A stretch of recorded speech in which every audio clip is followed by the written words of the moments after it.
बिस्मिल्लाहिर्रहमानिर्रहीम। अस्सलाम वालेकुम। अल्लामा इकबाल ओपन यूनिवर्सिटी के वेब टीवी के एक और नशरिए के साथ आपका मेज़बान फ़ैसल कमाल पाशा हाज़िर खिदमत है। और जैसा कि आप जानते हैं कि प्रोग्राम का नाम है एजुकेशन फ़ॉर ऑल, तालीम सब के लिए। हमारी खुशकिस्मती है कि इस बार भी हमारे साथ मशहूर माहिर तालीम डॉक्टर अफशान हुमा, जो हेड ऑफ़ डिपार्टमेंट हैं educational planning, policy studies and leadership, Allama Iqbal open university की। और इससे गुज़िश्ता प्रोग्राम के अंदर हमने तालीम के बारे में और तालीमी नफ्सियात के बारे में उनसे खासी सैर हासिल गुफ्तगू की थी। काफ़ी बेशकीमत मालूमात जो थी उन्होंने हमारे नाज़रीन को पहुँचाई। इस प्रोग्राम में भी हम उनसे इस मौजू के हवाले से बातचीत करेंगे। आज का मौजू जो है वो है सस्टेनेबल डेवलपमेंट गोल्स जो यूएन चार्टर में हैं, और क्या हमारा जो निसाब तालीम है, जो हमारा करिकुलम है मौजूदा, उसमें किस तरह की तरामीम जो हैं वो ज़रूरी हैं सस्टेनेबल डेवलपमेंट गोल्स को मद्देनज़र रखते हुए। Madam, welcome to the show once again. पहले तो ये बताइए कि ये सस्टेनेबल डेवलपमेंट गोल्स हैं क्या? एक्चुअली जब ईयर 2000 में पहले मिलेनियम डेवलपमेंट गोल्स दिए गए यूएन के फोरम पे, और वो ये थे कि जो डेवलपिंग कंट्रीज़ हैं स्पेसिफिकली वो बाय 2015 इन गोल्स को अचीव करें, जिसमें एजुकेशन है, हेल्थ है, पॉवर्टी एलिवेशन है, ये इस तरह के, और एनर्जी और नेचुरल रिसोर्सेज की प्रिजर्वेशन है। इस तरह के गोल्स हैं जिनको अचीव करने के लिए हमें एक टाइम स्पैन दिया गया 2015 तक। सैडली स्पीकिंग पाकिस्तान 2015 तक उन गोल्स को अचीव नहीं कर पाया था जी। लेकिन यूएन के फोरम पे 2015 ऑनवर्ड फिर सस्टेनेबल डेवलपमेंट गोल्स दे दिए गए। अब सस्टेनेबल डेवलपमेंट गोल्स के दो पर्सपेक्टिव हैं जी। पहली चीज़ ये है कि अभी तक जब तक हम मार्स पे नहीं चले जाते, अभी तक सिर्फ ज़मीन ही वो सियारा है जिस पे लाइफ एक्सपेक्टेंसी मौजूद है जी। तो इस लाइफ एक्सपेक्टेंसी को सस्टेन करना, यानी आने वाली नस्लें भी ज़िंदा रह सकें, बिल्कुल, तो उसके लिए कहाँ किस किस्म की डेवलपमेंट को आगे ले जाया जाए और कहाँ रिस्ट्रिक्ट किया जाए जी। तो सस्टेनेबल डेवलपमेंट गोल से के जो हम पर्सपेक्टिव्स पढ़ते हैं बैकग्राउंड में, वो हमें ये बता रहे होते हैं कि डेवलपमेंट के गोल्स अचीव करते करते बिल्कुल इंसान ने इस सियारे के ऊपर पोल्यूशन जैसी फिनोमिना को जन्म दे दिया, एनवायरमेंटल हैजर्ड्स पैदा हो गए, इकोसिस्टम तबाह होना शुरू हो गया। तो उसकी वजह से बड़ी क्लैरिटी के साथ बताया गया कि इसको कैसे रोका जाए। दूसरी तरफ है कि वॉर्स, लोगों का एक दूसरे के साथ लड़ना, ये भी लाइफ एक्सपेक्टेंसी को ख़त्म करता है। न्यूक्लियर वॉर हो गई तो फिर तो खुदा जाने के क्या आलम होगा, राइट। तो इन तमाम चीज़ों को देखते हुए to sustain life on the earth, number 1, number 2, millennium development goals में जो अचीवमेंट्स हुई उनको सस्टेन करना जी। तो ये दो पर्सपेक्टिव हैं जो इसके लिटरेचर से हमें मिलते हैं कि सस्टेनेबल डेवलपमेंट गोल्स, एक तो ये है कि जहाँ तक डेवलपमेंट हो गई है आप रिवर्स में मत जाएं, आप उसको सस्टेन करें और उसको आगे लेके चलें। इसको छोटी सी और वजाहत कर दूं कि इससे क्या मुराद होती है कि जो डेवलपमेंट हो गई है वो सस्टेन करे। मोस्टली डेवलपिंग कंट्रीज़ में डोनर एजेंसीज की फंडिंग से प्रोजेक्ट्स होते हैं डेवलपमेंट के जी जी। अब वो मुमालिक वहाँ तक तो पहुँच जाते हैं जहाँ तक फंडिंग हो रही होती है, उसके बाद उसको सस्टेन नहीं कर पाते, राइट। तो सस्टेनेबल डेवलपमेंट गोल्स में जब हम कहते हैं कि जो अचीवमेंट्स हो गई उनको सस्टेन करें, उससे मुराद ये होती है कि कैसे मुमालिक खुद अपने तौर पे इस डेवलपमेंट को लेके आगे चलें।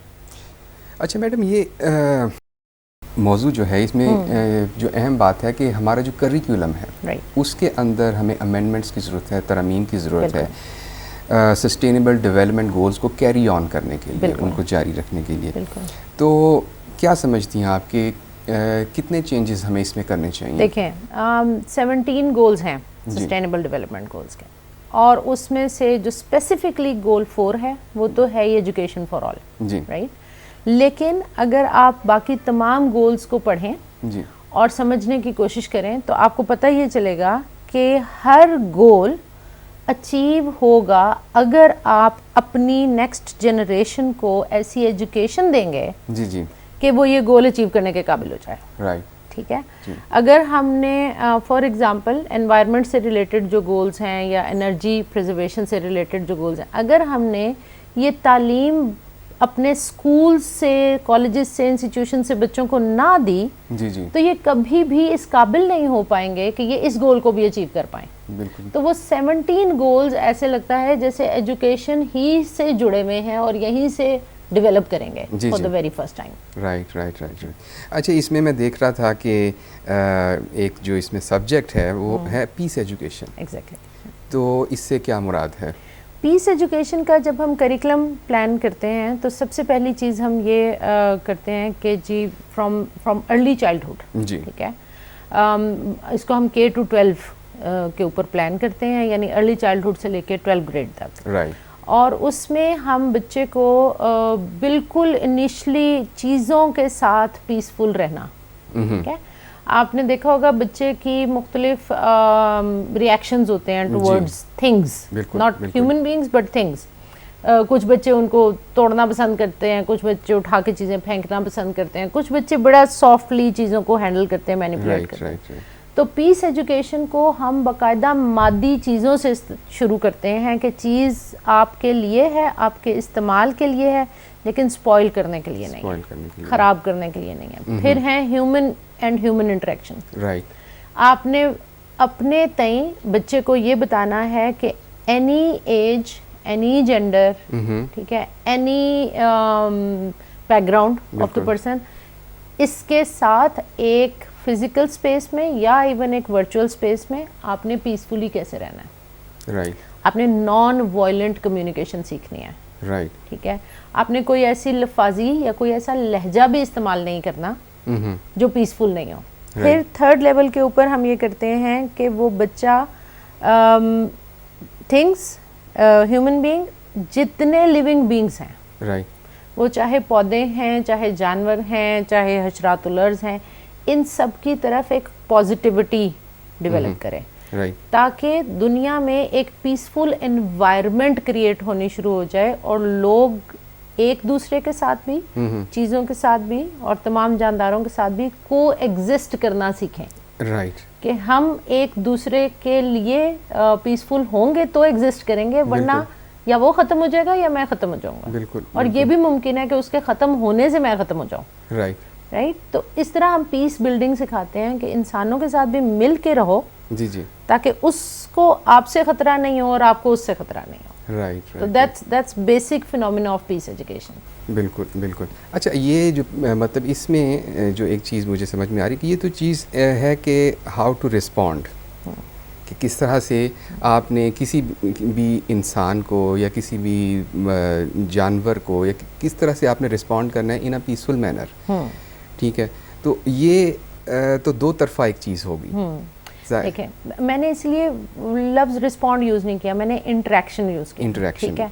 You interact with the world peacefully. Right right. यानी आप खुद भी एक पीसफुल इंसान होंगे, उससे आप सेफ हैं और आपसे वो सेफ है। बिल्कुल। ठीक है। नॉन वायलेंट कम्युनिकेशन का मतलब है कि मेरी कम्युनिकेशन में कभी कोई ऐसी लफाजी या कभी कोई ऐसा लहजा नहीं आएगा। बिल्कुल। हम बाकायदा बच्चों के लिए इस तरह की ट्रिक्स और इस तरह की गेम्स तैयार करते हैं कि जिसमें जैसे ही बच्चे की टोन या बच्चे की वर्ड्स या कोई चीज़ नॉन वायलेंट होने लगे, वायलेंट होने लगे, तो we ring a bell. Right. अच्छा, यहाँ तुमने ये गड़बड़ किया या ये किया। बच्चे एक दूसरे के साथ पीयर इंटरेक्शन में सीख रहे होते हैं। जी बिल्कुल। एक बड़े मज़े की एक्सरसाइज है जो कि हमने एक वर्कशॉप में खुद भी सीखी कि हम बच्चों के गले में एक एक लॉकेट, उसके बीच में कोई भी चीज़ पहना देते हैं। राइट। और हम कहते हैं कि तुम जितने थैंक यू और जितने सॉरी दिन में बोलोगे उतने लॉकेट ऐड होते जाएंगे। अच्छा। तो by the end of the day वो देखते हैं कि अच्छा, मैंने कितनी दफ़ा लोगों को थैंक यू बोला और कितनी दफ़ा मैंने लोगों से सॉरी किया किसी भी ऐसी बात।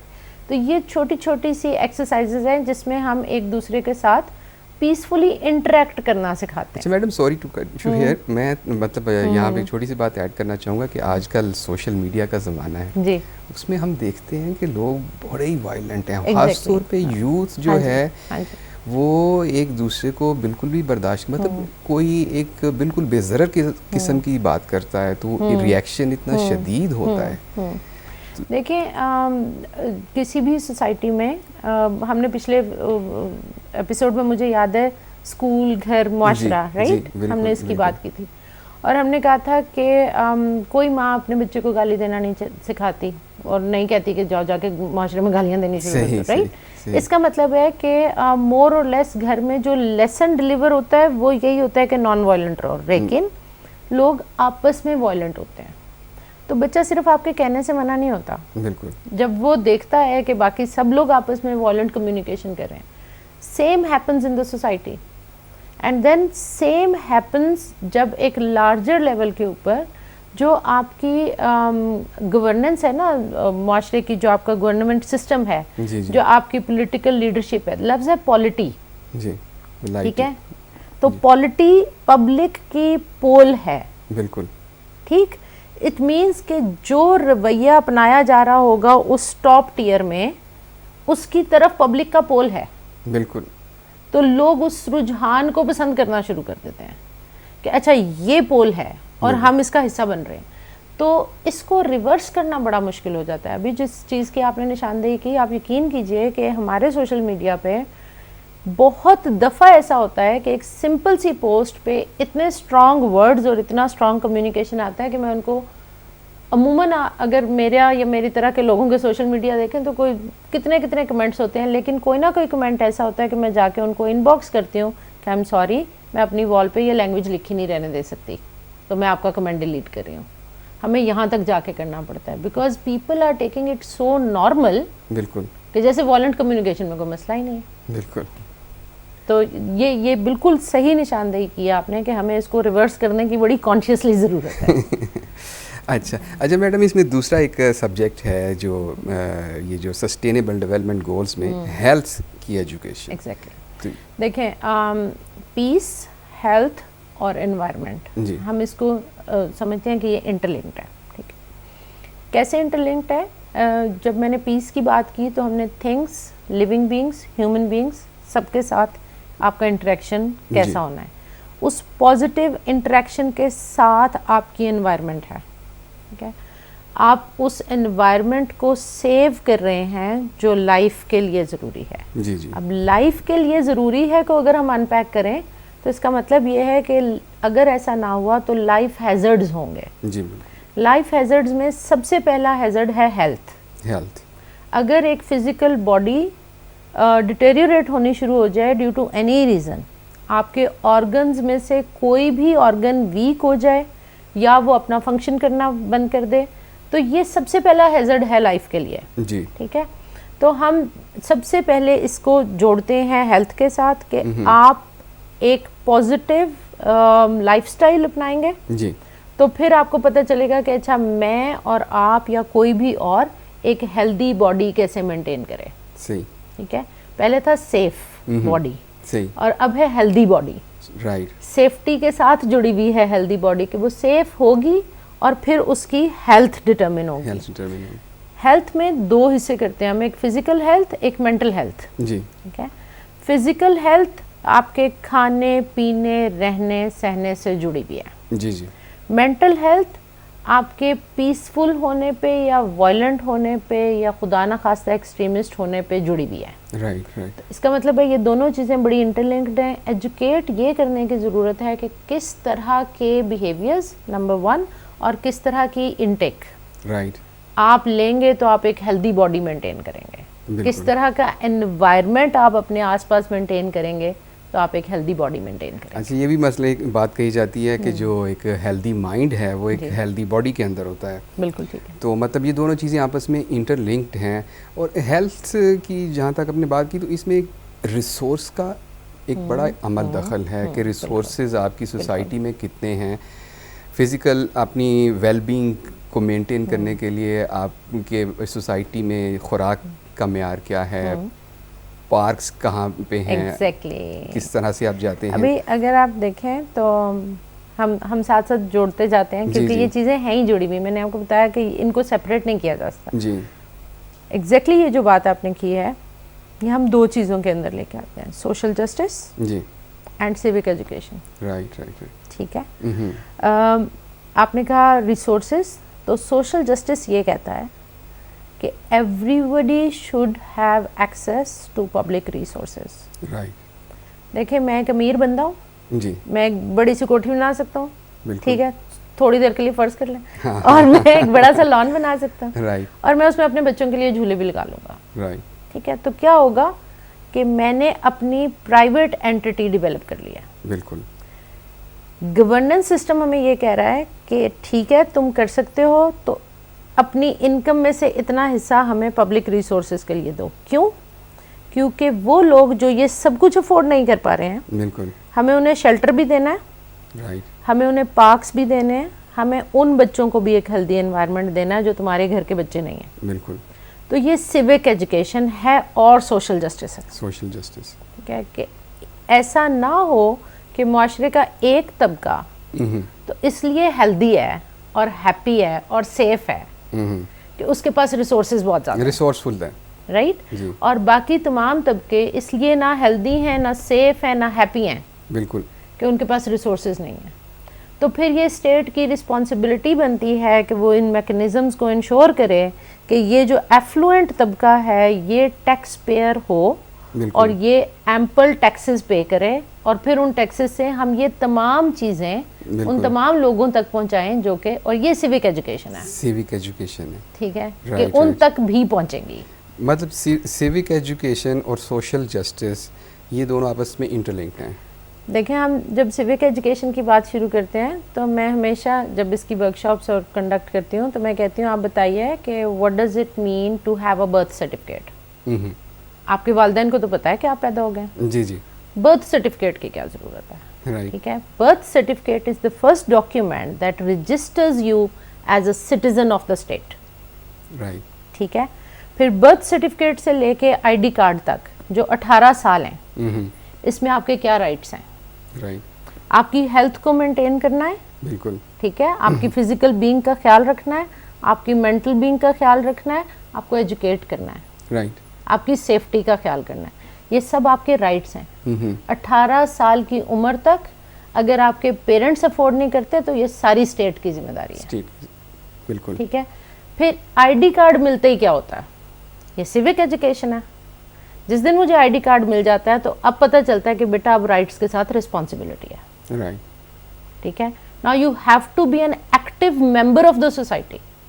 बिल्कुल. अब तुम्हें एक एक्टिव हैंड बनना है. अब तुम आइसोलेशन में नहीं रह सकते और अब तुम पैसिव भी नहीं रह सकते. Right, right. अगर तुम्हें स्टेट से लेना है जी जी, तो फिर तुम्हें उसको कुछ अर्न भी करके देना होगा. एग्जैक्टली, ठीक है. तो अब तुम अनएम्प्लॉयड नहीं रह सकते. बेशक तुम सेल्फ एम्प्लॉयड हो, राइट. बेशक तुम कोई बिजनेस करो, बेशक तुम अपने किसी आर्ट को, किसी क्राफ्ट को एनहांस करो, लेकिन कुछ करो. राइट. और इन कॉइन नहीं दे सकते तो इन सर्विस दो. राइट. ठीक है. दोनों में से किसी एक सूरत में अब जिम्मेदारी है 18 साल के शख्स के ऊपर ये करे. अच्छा, वैसे ये आपने बड़ी दिलचस्प बात की, क्योंकि हमारे मैं अगर आप देखें जो हमारा लोअर मिडिल क्लास या मिडिल क्लास का एक जो सोशल पैटर्न है उसमें आप देखें कि इवन 18 इयर्स एंड बियॉन्ड बच्चे कुछ भी अर्न नहीं कर रहे होते, ठीक है. वो माँ बाप पे डिपेंड कर रहे होते हैं. 25 साल 30 साल तक जाके फिर कहीं बाज जो हैं वो अर्निंग हैंड बनते हैं. जबकि इसके बरक्स हम देखते हैं कि वेस्ट में 15 साल की उम्र से बच्चे बच्चियाँ वो होटल्स में किसी भी जगह पे जाके काम कर रहे होते हैं. उनके सोशल स्किल्स डेवलप हो रहे होते हैं. जबकि हमारे जो इस तरह से बच्चे घरों में पड़े रहते हैं उनके अंदर सोशल स्किल्स डेवलप नहीं होते. बिल्कुल ऐसे है. तो ये वहाँ पे शायद इन्वायरमेंट का एक फ़र्क है कि वो कोई वहाँ पे स्टिग्मा नहीं है किसी भी काम में जाना. यहाँ पे स्टिग्मास बहुत हैं, इसकी वजह से नहीं जाते. और हमने अभी रिसेंटली हमारी एक एमफिल की स्टूडेंट ने रिसर्च की डॉक्टर ज़फ़र के साथ. जी जी. और जब हम उसका प्रपोज़ल डिस्कस कर रहे थे तो उसका टॉपिक था वर्किंग लर्नर्स. जी. अब वर्किंग लर्नर्स वो बच्चे होते हैं जो कि पढ़ भी रहे हैं और कहीं ना कहीं काम भी कर रहे हैं. उस प्रपोज़ल से लेके रिसर्च के डिफेंस तक हमें सबको मिल के उसका डिफेंस करना पड़ता था, because every external examiner would say कि ये तो फिनोमिना यहाँ का है ही नहीं, आप इस पे क्यों काम करें. And that was a phenomenological study जिसमें अभी वो बच्ची सिर्फ ये कर रही थी कि व्हाट डू द चिल्ड्रन और द लर्नर्स थिंक उनके पेरेंट्स क्या सोचते हैं और उनके टीचर्स क्या सोचते हैं, और उसने कुछ केसेस आइडेंटिफाई किए जिसमें बच्चे साथ साथ काम कर रहे थे। तो हमने कहा कि देखिए इसीलिए हम फिनोमिनोलॉजी कर रहे हैं, कि यहाँ पर इस फिनोमिना को लोग कैसे समझ रहे हैं या नहीं समझ पा रहे हैं। बिल्कुल जैसे आपने कहा, और जैसे मैं पिछली बात से कनेक्ट करूंगी कि once you turn 18 you have a set of responsibilities, ठीक है, जिसमें से सिर्फ ये रिस्पॉन्सिबिलिटी नहीं है कि कमा के देना। बिल्कुल, आपने बड़ी अच्छी बात की, सोशल स्किल्स एक सोशल रिस्पॉन्सिबिलिटी है। बिल्कुल, कि आपको मुआशरे का एक फ़ाल रुकन बनना है। बिल्कुल सही बात। You need to do something, बिल्कुल, you can not sit vacantly. Professional education में जाने वाले बच्चे बच्चियाँ 4 साल की डिग्री में चले जाते हैं, मोस्टली 18 ईयर्स से 22 साल तक। Okay fine, what they are doing is they are investing their time and energy and resources into a professional degree, जिसके आखिर में हमें पता है कि एक प्रोफेशनल निकलेगा, डॉक्टर निकलेगा, लॉयर निकलेगा, टीचर एजुकेशन भी हमने 4 ईयर कर दिया, इंजीनियरिंग 4 ईयर है तो 4 ईयर करके निकलेगा। पता चल रहा है ये बच्चा इस वक्त एक प्रोफेशन के लिए तैयार है, एक ट्रैक के ऊपर है। जो जनरल स्ट्रीम के बच्चे हैं ये ज़्यादातर क्या कर रहे हैं कि अच्छा जी FA कर लिया, BA BSc कर लिया, MA MSc कर लिया, knowing nothing at all, right, कि मुझे इससे क्या करना है।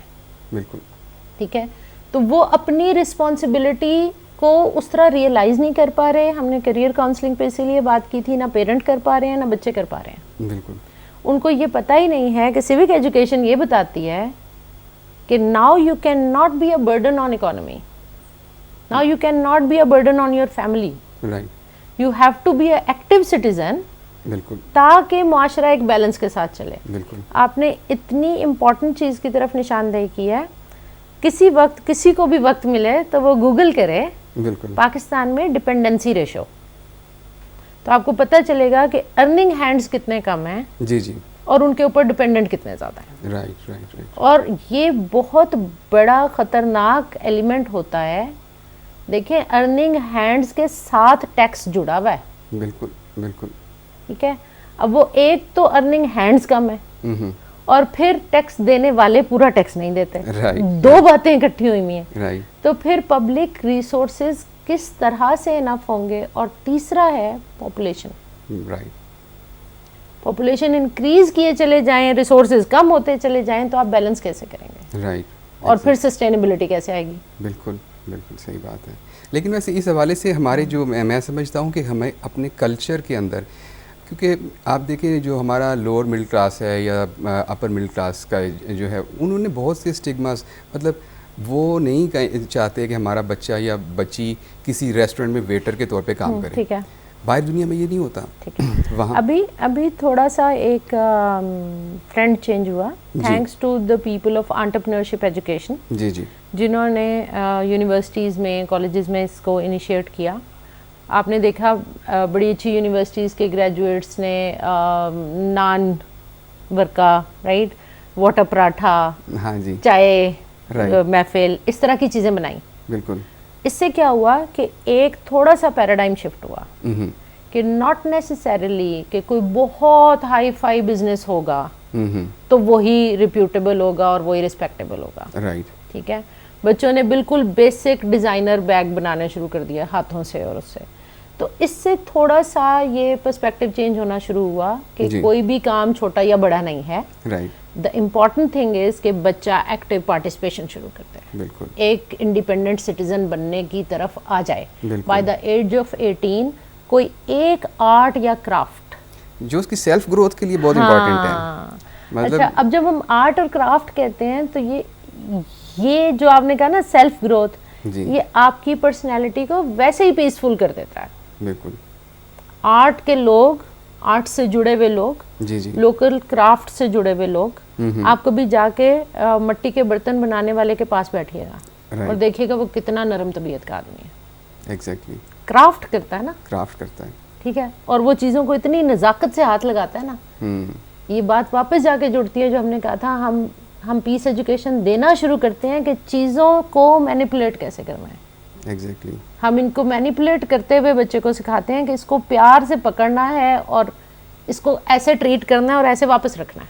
बिल्कुल, तो वो जो क्राफ्ट और आर्ट के लोग होते हैं उनमें इनबिल्ट होती है ये चीज़। बिल्कुल बिल्कुल, वो अपनी एक एक चीज़ से बड़ी प्यार से ट्रीट कर रहे होते हैं। वो एक्चुअली उन्हें वैल्यू समझ आती Exactly, है। जब एक चीज़ वो खुद से बनाते हैं तो उन्हें पता है ये बड़ी वैल्यूबल चीज़ है। हाँ।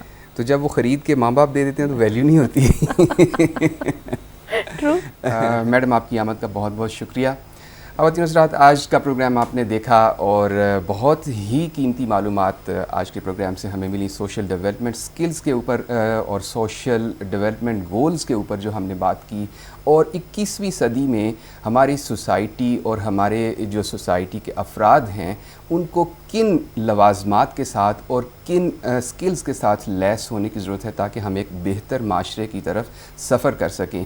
अब तक के लिए इतना ही। आज नेक्स्ट प्रोग्राम में इंशाल्लाह आपसे दोबारा मुलाकात होगी। अल्लाह हाफ़िज़।